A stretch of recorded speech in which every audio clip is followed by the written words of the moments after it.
গত 2 দিন ধরে চলা বিরামহীন বর্ষণ ও ঝড়ো হাওয়ায় বিপর্যস্ত উদয়পুরের জনজীবন। বৃষ্টির কারণে মাটির বাঁধন আলগা হওয়ায় বুধবার এক বড়সড় দুর্ঘটনার সাক্ষী থাকল শহরবাসী। বুধবার বেলা ঠিক 11:45 আচমকায় এক বিকট শব্দে কেঁপে ওঠে জগন্নাথ দিঘির পশ্চিম পাড় সংলগ্ন এলাকা। দীর্ঘদিনের পুরনো একটি বিশাল কৃষ্ণচূড়া গাছ শিকড় সহ উপরে পড়ে দিঘির পার্কে। গাছটি এতটাই বিশালাকার ছিল যে তার পতনে পার্কের সৌন্দর্য ও পরিকাঠামো কার্যত তছনছ হয়ে গেছে। গাছটি সরাসরি পার্কের উপর আছড়ে পড়ায় লোহার মজবুত রেলিং দুমড়ে মুচড়ে গিয়েছে, পার্কের শোভাবর্ধক বৈদ্যুতিক বাতি ও খুঁটি ভেঙে পড়েছে এবং গাছটির একাংশ সড়কের উপর পড়ায় যান চলাচলে সাময়িক বিঘ্ন ঘটে। ব্যস্ত সময়ে এই ঘটনা ঘটলেও কোনো প্রাণহানির খবর পাওয়া যায়নি। পৌর পরিষদের 3 নং ওয়ার্ডের ওয়ার্ড কাউন্সিলর রেজাউল হোসেন দ্রুত ঘটনাস্থল পরিদর্শন করেন। তিনি জানান, পার্কের ভেতর এমন আরও অনেক পুরনো গাছ রয়েছে যা বর্তমানে অত্যন্ত বিপজ্জনক অবস্থায় দাঁড়িয়ে আছে। মানুষের নিরাপত্তার স্বার্থে এইগুলো নিয়ে আমাদের দ্রুত ভাবতে হবে।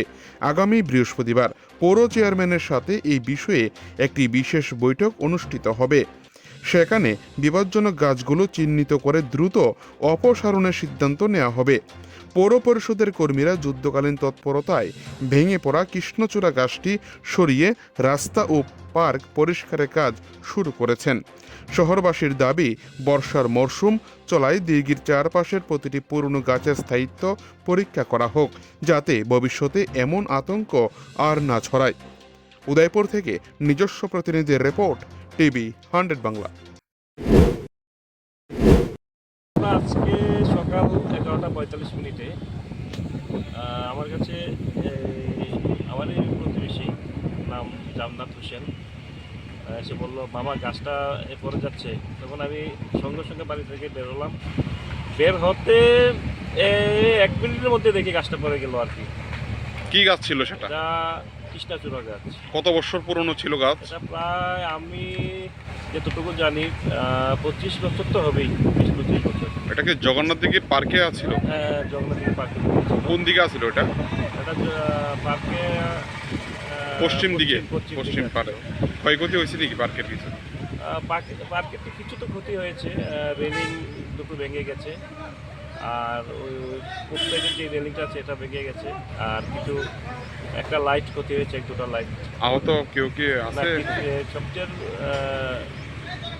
মানে ভালো ব্যাপার, এখানে বৃষ্টি ছিল, সেই জন্য মানুষ ছিল না। যদি মানুষ থাকতো অবশ্যই ক্ষতি হতো। স্যার হিসাবে তো সেই 3 নম্বর ওয়ার্ডে আছেন, হ্যাঁ, কিন্তু প্রশ্ন হচ্ছে যে এই পার্কের ভেতরে বহু পুরনো গাছ আছে, সেগুলি মানে কি বর্তমানে বিপজ্জনক অবস্থায় আছে? কি মনে হচ্ছে আপনার? কিছু কিছু গাছ বিপজ্জনক অবস্থায় আছে। দেখি আমি চেয়ারম্যান, আমাদের মাননীয় পৌর পরিষদের চেয়ারম্যান সাথে কথা বলবো। কথা বলে একটি আমরা বসবো কিছুদিনের মধ্যেই, বসে দেখি কী করা, কী পদক্ষেপ নেওয়া যায় সেই বিষয়ে আলোচনা করবো।